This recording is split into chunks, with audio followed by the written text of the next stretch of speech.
Guy Peydomange, vous êtes le nouveau président du SMTD 65, alors une structure qui est toute nouvelle. Oui, puisqu'elle a été créée par arrêté préfectoral le 1er janvier 2008, que le comité syndical s'est mis en place le 9 janvier 2008 et donc a été renouvelé à l'issue des récentes élections municipales. Alors cette visite que vous avez effectuée, vous avez eu à affronter les riverains qui se plaignent beaucoup des odeurs, des nuisances. Qu'est-ce que vous avez eu à leur dire en gros? Mais d'abord, j'ai eu à leur dire que moi je comprends très bien les problèmes des riverains. Je trouve tout à fait légitime que devant des nuisances ils s'expriment. Ça c'est clair, c'est net. Bon, donc après derrière, eh bien, à nous de mettre en œuvre les solutions techniques. Bien sûr dans des coûts raisonnables, parce qu'il faut aussi limiter la pression fiscale à travers la taxe d'enlèvement des ordures ménagères et surtout dans le cadre des budgets qui sont votés annuellement. D'accord. Alors dans un premier temps, quelles mesures allez-vous prendre pour essayer d'atténuer ces nuisances? Eh bien, écoutez, d'abord pour atténuer les nuisances, on a pris un certain nombre de mesures qui étaient prévues dans la mise en demeure du préfet, c'est-à-dire le captage des eaux de ruissellement, de manière à ce qu'il y ait moins d'eau de ruissellement qui aille dans les casiers. Bon, ça c'est donc on a fait un réseau de captage. Ensuite, nous avons mis en place donc au niveau des casiers un process tout à fait récent là, qui permet d'exploiter par moitié de casier, comme vous le voyez.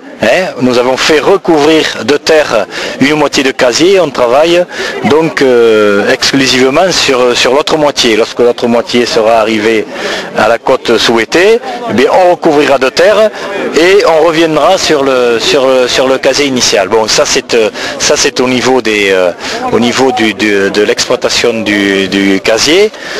Et bien entendu pour le traitement des lixiviats aussi qui produisent un certain nombre d'odeurs, nous avons poursuivi l'allocation d'une station d'osmose inverse qui avait été faite par le syndicat précédent et nous sommes en train d'acheter.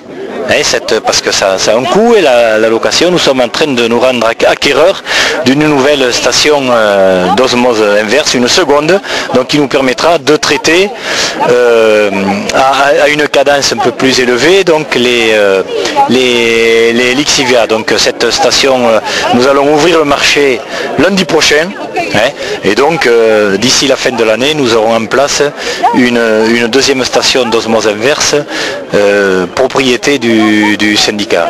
En fait, ce que les riverains pensent, c'est qu'il faut attendre la fin de l'exploitation pour qu'ils soient tranquilles, qu'ils reviennent à une certaine qualité de vie.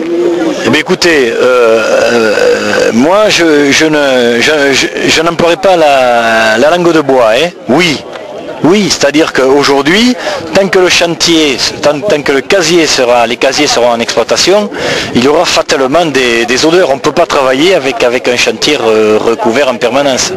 C'est clair, c'est net. Donc, effectivement, il y aura encore des odeurs. On fera en sorte de pouvoir les atténuer. On a expliqué tout à l'heure qu'on va commencer à couvrir avec une membrane donc la tranche du casier qui est aujourd'hui fermée. Et on travaillera par demi-casier. On est en train de regarder aussi des techniques de prévention, mais qui n'élimineront pas dans aucun cas l'ensemble des odeurs. Ça c'est clair, c'est net. Vous dire le contraire, ce serait mentir. Alors, aujourd'hui, l'exploitation elle est prévue jusqu'en 2011, puisque c'est le terme de l'arrêté préfectoral. Nous avons la ferme intention, je ne suis pas seul à décider, il y a 41 délégués au syndicat, mais le syndicat n'a pas l'intention de présenter au préfet une prolongation de la durée d'exploitation du site. Donc notre volonté, c'est bien de fermer au plus tard en 2011. Voilà. La technicienne que j'ai à mes côtés s'appelle d'abord comment? Véronique Oriez. Alors, quel problème rencontrez-vous le plus? Est-ce que c'est plus difficile que sur d'autres sites? Le souci qu'on a en fait, c'est lié beaucoup à la production de lixivia. En fait, on produit beaucoup de lixivia lié à la forte pluviométrie qu'on observe ces dernières années. Donc du coup, on est obligé de mettre en place des moyens supplémentaires qu'expliquait M. Pouet-Domange, avec notamment la mise en place d'unités supplémentaires de traitement de ces effluents. Donc un avenir qui est réservé. Quel avenir est-il réservé aux habitants d'ici? Donc nous on va essayer de mettre en place beaucoup de choses, des choses qui vont permettre de diminuer ces nuisances. Donc là c'est vrai qu'on a repris le site depuis le 1er janvier. Donc là le travail qu'on fait dans un premier temps c'est gérer les problèmes au jour le jour en fait. Et on est en train de réfléchir actuellement, maintenant qu'on a résorbé la mise en demeure, on essaye de réfléchir sur la mise en place de moyens supplémentaires et préventifs également, quoi. Est-ce que le site de Bénanque actuel peut sauver entre guillemets Lourdes? Alors ça c'est la bonne question.